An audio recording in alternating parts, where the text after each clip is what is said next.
नमस्कार दोस्तों, मैं धीरेन्द्र आपका अपनी इस वीडियो में स्वागत करता हूं। जैसा कि आप देख सकते हैं, आज हम क्लास 9th हिस्ट्री का 4th चैप्टर डिस्कस करने जा रहे हैं।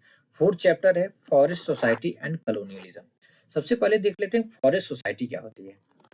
फॉरेस्ट सोसाइटी यानी कि एक ऐसी सोसाइटी दोस्तों जो कि फॉरेस्ट में रह रही हो या फॉरेस्ट के नियर बाई इलाकों में रह रही हो, यानी एक ऐसी सोसाइटी जो कि जंगलों में रह रही हो या जंगल के आसपास वाले एरिया में रह रही हो और वह पूरी तरीके से किस पे डिपेंडेंट हो, फॉरेस्ट पे डिपेंडेंट हो, यानी पूरी तरीके से वह जंगलों पे निर्भर है, उसको हम फॉरेस्ट सोसाइटी बोलते हैं। यानी इनका खाना पीना, ये जो फॉरेस्ट सोसाइटी होती है एक ऐसी सोसाइटी होती है जिनका खाना पीना, रहन सहन, सब कुछ जीवन यापन किससे होता है, फॉरेस्ट के थ्रू होता है, यानी कि पूरी तरीके से जंगलों पे डिपेंडेंट रहते हैं। तो इनको इनको क्या बोला जाता है, इनको फॉरेस्ट सोसाइटी बोला जाता है। ठीक है, अब देखते हैं कलोनियलिज्म क्या होता है। कलोनियलिज्म जब एक कंट्री किसी दूसरी कंट्री पे पॉलिटिकली, इकोनॉमिकली और सोशली डोमिनेट करने लगे, उसको हम कॉलोनियलिज्म बोलते हैं। अब जैसे ब्रिटिशर्स इंडिया में आए, ठीक है, ब्रिटिशर्स इंडिया में आए, वे इंडिया को पॉलिटिकली, इकोनॉमिकली और सोशली क्या किए, डोमिनेट करने लगे इंडिया के लोगों पर। तो ये ब्रिटिशर्स क्या हुए, एक कॉलोनाइजर्स हो गए, ये कॉलोनाइजर्स हो गए और हम क्या हो गए, हम कॉलोनाइज्ड हो गए। ठीक है, तो दोस्तों आपको क्या करना है, आपका जो घर है जहाँ पे आप रहते हो और जो आपका स्कूल है जहाँ पे आप पढ़ाई के लिए जाते हो, उसके चारों तरफ आपको देखना है और उन सारी चीज़ों को आइडेंटिफाई करना है जो कि फॉरेस्ट से बिलोंग करती हैं या फॉरेस्ट से आती हैं। फॉरेस्ट से आती हैं का मतलब जो कि जंगलों से जंगल में जो पेड़ पौधे होते हैं उनसे बनती हैं। ठीक है, अब जैसे कि जो बुक आप पढ़ रहे हो उसका पेज, जो बुक आप पढ़ रहे हो उसका पेज हो गया, desk and tables, doors and Windows, और जो कपड़े आप पहनते हो उसको कलर करने के लिए जिस डाई का इस्तेमाल किया जाता है वो भी जंगलों से आता है। अब जैसे जो आप खाना खा रहे हो उसमें जो स्पाइसेस का इस्तेमाल होता है, यानी जो मसालों का इस्तेमाल होता है, वो भी जंगलों से आता है। जो सेलोफेन ड्रैपर होता है टॉफी का, वो भी जंगलों से आता है। और बीड़ी का जो तेंदू लीफ होता है, जो बीड़ी होती है, गाँव में लोग बीड़ी पीते हैं ना, तो जो तेंदू लीफ होती है वो भी जंगलों से आता है। Gum, honey, coffee, tea and rubber, ये सारी चीजें कहाँ से आती है, जंगल से आती हैं। और आपको मिस आउट नहीं करना कि जो चॉकलेट्स आप खाते हो, चॉकलेट्स में जो ऑयल होता है, थोड़ा ऑयल की क्वांटिटी होती है चॉकलेट्स में। ठीक है, तो वह जो चॉकलेट का जो ऑयल होता है, उस जो साल ट्री होता है उसके जो सीड्स होते हैं उसका बनता है। ठीक है, और जो स्किन और हाइड को लेदर में कन्वर्ट करने के लिए जिसका इस्तेमाल किया जाता है, उस वो टेनिन, वो भी कहाँ से आता है, जंगलों से आता है। ठीक है, यानी कि स्किन और हाइड को लेदर में कन्वर्ट करने के लिए टेनिन का इस्तेमाल किया जाता है। टेनिन कहाँ से आता है, जंगलों से आता है। हर्ब्स एंड रूट्स, जो कि मेडिसिनल पर्पस के लिए यूज किया जाता है, यानी कि दवाइयाँ बनाने के लिए हम हर्ब और रूट का इस्तेमाल करते हैं।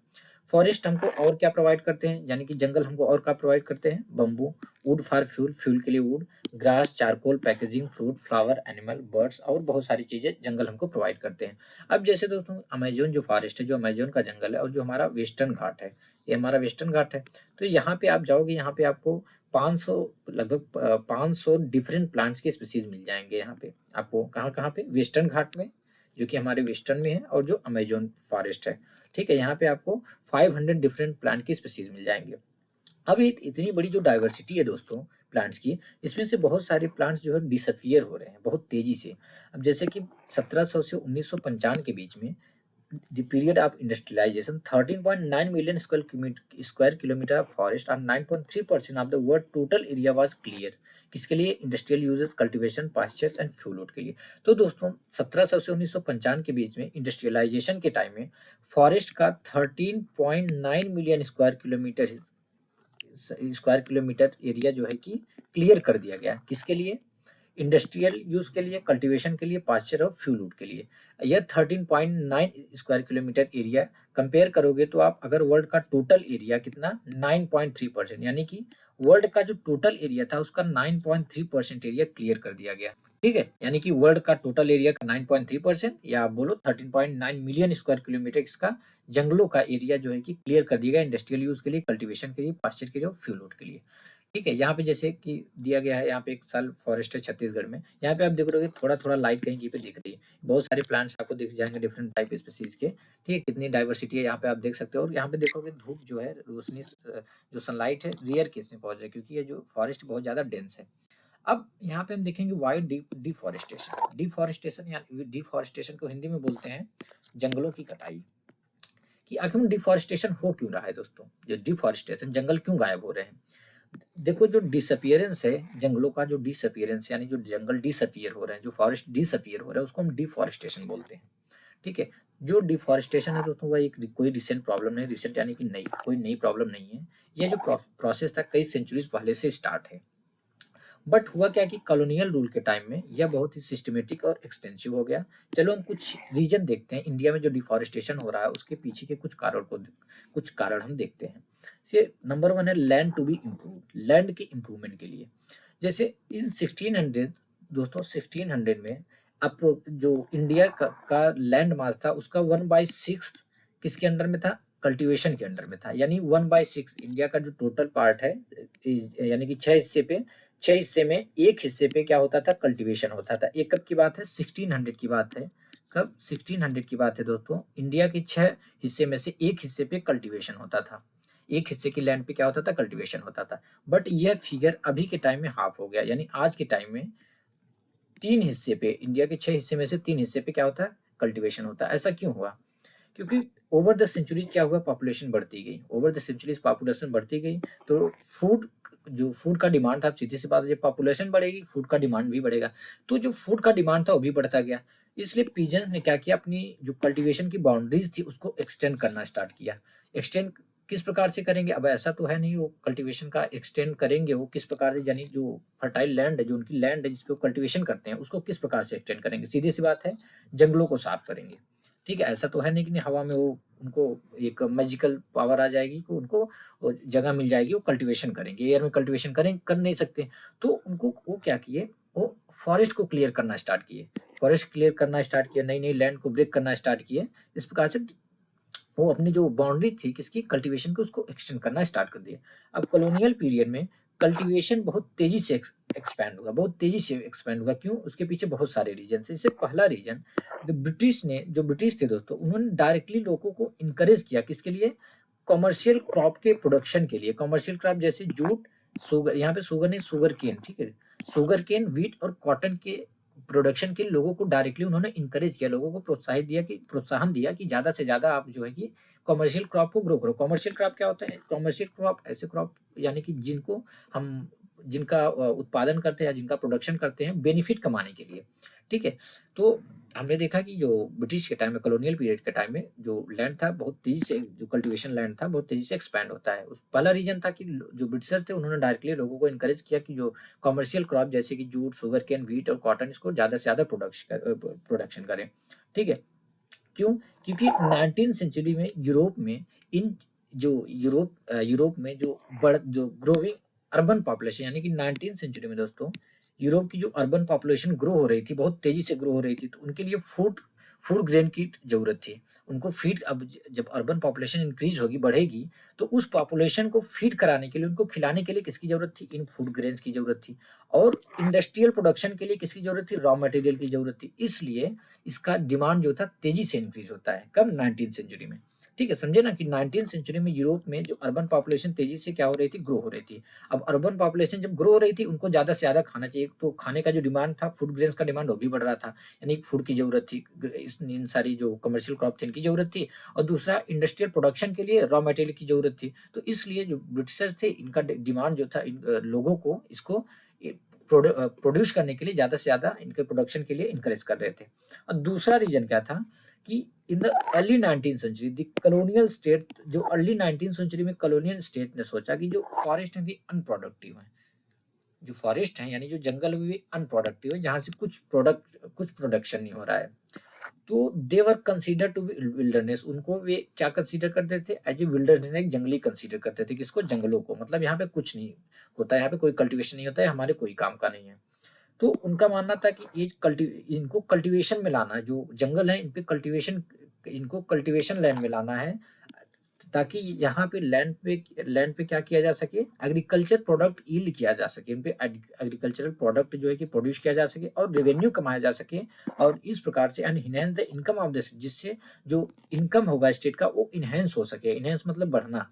यानी ये ब्रिटिशर्स ऐसे थे चुट्टे कि ये कहीं भी नहीं चले, इंडिया को किसी भी कोने से लोग नहीं छोड़े जहां से इनको, अगर रेवेन्यू का जरा सा भी इनको मौका मिल रहा था, जरा सा भी इनको रास्ता दिख रहा था कि यहाँ से रेवेन्यू कमाया जा सकता है, इन्होंने वो सारा रास्ता अपनाया। क्योंकि ये तो थे भिखारी, भिखारी द सेंस, ये तो व्यापारी थे, ट्रेडर्स थे, ठीक है। तो हर जगह से इन्होंने इंडिया को निचोड़ना चाहा।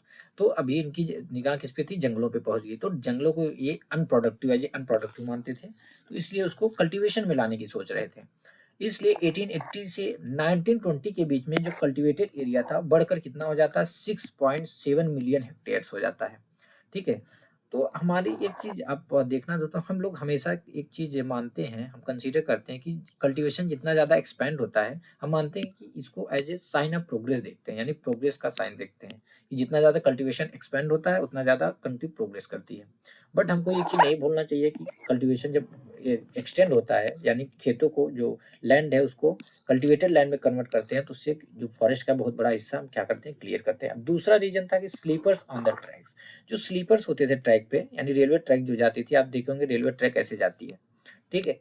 तो यहाँ पे बीच नीचे रेलवे ट्रैक के ऐसे ऐसे लॉग लगे रहते हैं। अभी के टाइम में सीमेंटेड यूज कर रहे हैं, सीमेंटेड लॉग यूज कर रहे हैं, स्लीपर यूज कर रहे हैं। पहले क्या था कि लकड़ियों का ही लॉग यूज होता था। तो दोस्तों by the early 19th century, क्या हुआ, यानी 19th सेंचुरी की स्टार्टिंग तक जो इंग्लैंड के ओक फॉरेस्ट थे, ओक जंगल थे, वो डिसअपियर होने लगे। एक्चुअली जो ओक होता है ना, इसकी जो लकड़ियां होती है बहुत स्ट्रांग होती हैं, बहुत ड्यूरेबल होती हैं। तो ये ओक फॉरेस्ट जो है कि खत्म होने लगे। अब इससे प्रॉब्लम क्या आई, इससे प्रॉब्लम आई कि जो रॉयल नेवी थी, ब्रिटेन की जो रॉयल नेवी थी, उसको सप्लाई नहीं मिल हो पा रहा था, किसका, ओक ट्री का, ओक लकड़ियों का सप्लाई, लकड़ियों का जो टिम्बर का सप्लाई नहीं मिल पा रहा था। अब आप सोचिए, जब टिम्बर नहीं मिल पा रहा था, एक बहुत बड़ा समस्या हो गया। अगर how could English ship be build without a regular supply of strong and durable timber, अब किस प्रकार से इंग्लिश शिप को बनाया जा सकता था बिना रेगुलर सप्लाई के, किसके, स्ट्रॉन्ग और ड्यूरेबल टिम्बर के, यानी टिकाऊ और बहुत ही मजबूत लकड़ियों के सप्लाई के बिना किस प्रकार से इंग्लिश शिप बनाई जा सकती थी। अब जो इंपेरियल पावर था उसको किस प्रकार से मेंटेन और किस प्रकार से प्रोटेक्ट किया जा सकता था बिना शिप का, ठीक है। तो बाय द 1820, यानी 1820 में क्या हुआ दोस्तों, सर्च पार्टी भेजी जाती है, कहाँ से, इंग्लैंड से, यानी ब्रिटेन से सर्च पार्टी कहाँ पे भेजी जाती है, इंडिया में, कि इंडिया के जो भी फॉरेस्ट रिसोर्सेस हैं उसको एक्सप्लोर करो। एक्सप्लोर करो द सेंस, वहाँ पे पता लगाओ कि कहाँ पे कौन सी लकड़ियों का इस्तेमाल हम वहाँ से एक्सपोर्ट करके, जो ओक फॉरेस्ट हमारे यहाँ जो डिसअपियर हो गया बिल्कुल, उसकी जगह पे हम उस लकड़ी का इस्तेमाल कर सकते हैं, ठीक है, और रॉयल नेवी को सप्लाई कर सकते हैं। तो 1820 में सर्च पार्टी भेजी जाती है, कहाँ पे, इंडिया में, इसको एक्सप्लोर करने के लिए। एक विदिन अ डिकेड क्या होता है, trees were being fell on a massive scale, trees को, पेड़ों को बहुत ही एक मैसिव स्केल पे काटा जाता है, और एक वास्ट क्वांटिटी, बहुत ज्यादा क्वांटिटी टिम्बर की कहाँ पे एक्सपोर्ट की जाती है, इंडिया से एक्सपोर्ट की जाती है ब्रिटेन के लिए। तो दोस्तों जो रेलवे का स्प्रेड होना, the spread of railways from the 1850 से रेलवे का स्प्रेड होना क्रिएटेड अ न्यू डिमांड, इससे इंडिया में एक नया डिमांड हो जाता है, किसकी, लकड़ियों का। रेलवेज वर इसेंशियल, देखो जो रेलवेज थी दोस्तों, वो कॉलोनियल ट्रेड के लिए बहुत ज़्यादा इसेंशियल थी, ठीक है। और किसके लिए इसेंशियल थी, इंपेरियल जो ट्रूप्स थे, यानी जो ब्रिटेन के ट्रूप्स थे, उनको एक जगह से दूसरी जगह मूव कराने के लिए बहुत ज़्यादा जरूरी थी, ठीक है। रेलवे दो रीजन के लिए, मतलब दो रेलवे था, दो रीजन बस इनके लिए बहुत ज़्यादा इंपॉर्टेंट था, किनके लिए, ब्रिटिशर्स के लिए। पहला एक तो कॉलोनियल ट्रेड के लिए, उनको व्यापार करने के लिए, दूसरा इंपेरियल ट्रूप को एक जगह से दूसरी जगह ले जाने के लिए। और लोकोमोटिव्स को रन कराने के लिए ऊँट की जरूरत किस प्रकार पड़ती थी, एज ए फ्यूल की जरूरत पड़ती थी। और जो रेलवे लाइन थी उन पे जो स्लीपर्स लगाने के लिए जरूरत पड़ती थी, किसकी, लकड़ियों। To lay railway line sleeper were essential to hold the track together. जैसे हमने देखा, जो ऐसे स्लीपर, जो रेलवे लाइन्स होती है ऐसे होती है, नीचे आपको दिखेगा कि ऐसे ऐसे स्लीपर्स लगाए जाते हैं। तो इस स्लीपर्स का काम क्या होता है, ये दोनों लाइन्स को होल्ड करते हैं, दोनों लाइन को ऑल टुगेदर क्या करते हैं, एक साथ होल्ड किए रहते हैं, ठीक है। अगर 1 माइल रेलवे ट्रैक बिछाई गई, अगर 1 माइल मान लो रेलवे लाइन बिछाई गई, तो इसमें कितने लॉग की जरूरत पड़ती थी, 1 माइल में 1760 से 2000 स्लीपर्स की जरूरत पड़ती थी, आप सोचो। From the 1860s the railway network expanded rapidly, तो 1860 से क्या हो, जो रेलवे नेटवर्क था दोस्तों, वो बहुत तेजी से एक्सपैंड होता है। बाई 1890 क्या होता है, यानी 1890 आते आते 1890 तक जो रेलवे ट्रैक था, जो रेलवे बिछाई गई रेलवे लाइन, वो कितना बिछाई गई, 25,500 किलोमीटर, यानी 25,500 किलोमीटर तक रेलवे लाइन बिछा दी गई टोटल। और 1946 में यह लेंथ कितना हो जाता है, यह लेंथ बढ़कर हो जाता है 7,65,000, 7,65,000 किलोमीटर रेलवे लाइन बिछा दी जाती है 1946 तक, ठीक है। As the railway track spread through India, larger and larger number of tree were felled, तो जो रेलवे ट्रैक था जितना ज़्यादा एक्सपेंड हो रहा था इंडिया में, जो इंडिया के थ्रू पूरा एक्सपेंड हो रहा था, तो ज़्यादा से ज़्यादा पेड़ इसके लिए क्या हो रहे थे, काटे जा रहे थे। एज अर्ली 1850s में दोस्तों केवल मद्रास प्रेसिडेंसी में, अकेले ही केवल मद्रास प्रेसिडेंसी में इनके लिए 35,000 ट्री काटे जाते थे एनुअली। यानी जो मद्रास प्रेसिडेंसी थी दोस्तों, वहाँ पे केवल, यहाँ पे मद्रास प्रेसिडेंसी की बात हो रही है, ठीक है। मद्रास प्रेसिडेंसी में अकेले केवल स्लीपर्स के लिए, यानी रेलवे ट्रैक के नीचे जो बिछाए जाते स्लीपर्स, उनके लिए पर ईयर 35,000 पेड़ काटे जाते थे। कितने? 35,000 पेड़ काटे जाते थे पर ईयर, यानी एनुअली, ठीक है। द गवर्नमेंट, अब क्या बात आती है कि गवर्नमेंट किस प्रकार से करती थी, ये तो ब्रिटिशर्स कर रहे थे, तो गवर्नमेंट करती कैसे थी? कि क्या गवर्नमेंट के जो एम्प्लॉय थे वो जाते थे पेड़ काटने के लिए? नहीं, गवर्नमेंट क्या करती थी, प्राइवेट इंडिविजुअल को क्या करती थी, कॉन्ट्रैक्ट दे देती थी। यानी गवर्नमेंट को अगर मान लो यहाँ पे लाइन बिछाना है, रेलवे लाइन, तो गवर्नमेंट क्या करती थी, ये कॉन्ट्रैक्ट दे देती थी किसी प्राइवेट इंडिविजुअल को, किसके लिए? लॉग सप्लाई करने के लिए, ठीक है। रिक्वायर्ड क्वांटिटी जो भी होता था उस बोल देता था, इस प्राइवेट कॉन्ट्रैक्टर को गवर्नमेंट बोल देती थी, ब्रिटिश गवर्नमेंट, और यह क्या करता था, लकड़ियां काटकर यहाँ पे पहुंचा देता था, जितना भी रिक्वायर्ड क्वांटिटी इनको चाहिए होता था। ये कॉन्ट्रैक्टर क्या करते थे, इनडिस्क्रिमिनेटली, यानी कि अंधाधुंध पेड़ों की कटाई करते, अंधाधुंध पेड़ों को काट रहे थे, काटने लगते हैं। फॉरेस्ट जो जंगल रेलवे ट्रैक के अराउंड में थे, यानी सपोज यहाँ से रेलवे ट्रैक जा रही है, समझना इस चीज को, और यहाँ पे कोई जंगल है, यहाँ पे कोई जंगल है और यहाँ पे कोई जंगल है, तो ये वाले जो फॉरेस्ट थे, ये वाले जंगल जो कि रेलवे लाइन के आसपास वाले थे, ये बहुत तेजी से डिसअपियर होने लगते हैं। क्योंकि ऐसा क्यों कर रहे थे? क्योंकि दूर से जाने के बहाने, अगर मान लो यहाँ पे एक जंगल है, समझो ना, अगर रेलवे ट्रैक के बगल में इनको मिल गया, इनको ज्यादा ज़्यादा टाइम नहीं लगता था, ज़्यादा मजदूरी नहीं लगती थी, ज़्यादा लेबर पावर, जैसे कि ज़्यादा लेबर पावर नहीं लगता था, ज़्यादा मेहनत भी नहीं पड़ती थी। मतलब यहाँ से काटो लकड़ी, यहाँ पे पहुँचा दो, यहाँ से काटो, यहाँ पे पहुँचा दो। अगर दूर रहता था तो वहाँ पे समस्या होती थी, टाइम लगता था, फिर खर्चा बैठता था, लेबर पावर लगता था, ठीक है। और नॉर्मली जो बड़े बड़े लकड़ियों के जो स्लीपर्स होते थे, बड़ी उनको एलिफेंट का इस्तेमाल किया जाता था एक जगह से दूसरी जगह मूव कराने के लिए, ठीक है। प्लांटेशन, तीसरा आता है प्लांटेशन। जो नेचुरल फॉरेस्ट है दोस्तों, उनका एक लार्ज एरिया क्लियर किया जाता है, किस लिए? टी, कॉफी और रबर प्लांटेशन के लिए। अब बात आती है टी, कॉफी और रबर प्लांटेशन के लिए नेचुरल फॉरेस्ट जो था उसको क्लियर क्यों किया गया? क्योंकि जो यूरोप में थे दोस्तों, यूरोप में इसका बहुत तेजी से, इन जो टी, कॉफी और रबर था ना, इसका बहुत तेजी से डिमांड बढ़ रहा था। जो यूरोप के लोग थे वहाँ, जैसे कि हमने देखा कि 19वीं सेंचुरी में यूरोप की अर्बन पॉपुलेशन बहुत तेजी से ग्रो हो रही थी, तो यूरोप में और क्या था, वहाँ पे इसका डिमांड बढ़ रहा था, किसका? टी, कॉफी और रबर का बहुत तेजी से डिमांड बढ़ रहा था। इसलिए टी, कॉफी और रबर की प्लांटेशन को लगाने के लिए, प्लान करने के लिए नेचुरल फॉरेस्ट का बहुत बड़ा एरिया क्लियर कर दिया गया, हटा दिया गया, ठीक है। The colonial government took over the forest. Colonial government ने क्या किया? फॉरेस्ट को टूक ओवर कर लिया, फॉरेस्ट को अपने कब्जे में कर लिया, and give vast area to European planters at cheap rate. और उस जंगल का एक वास्ट एरिया किसको दे दिया? यूरोपियन प्लांटर्स को दे दिया। किस लिए? यूरोपियन प्लांटर्स को दे दिया प्लांटेशन के लिए, किसके? टी, कॉफी और रबर के प्लांटेशन के लिए, एट चीप रेट, बहुत ही सस्ती रेट पे दे दिया।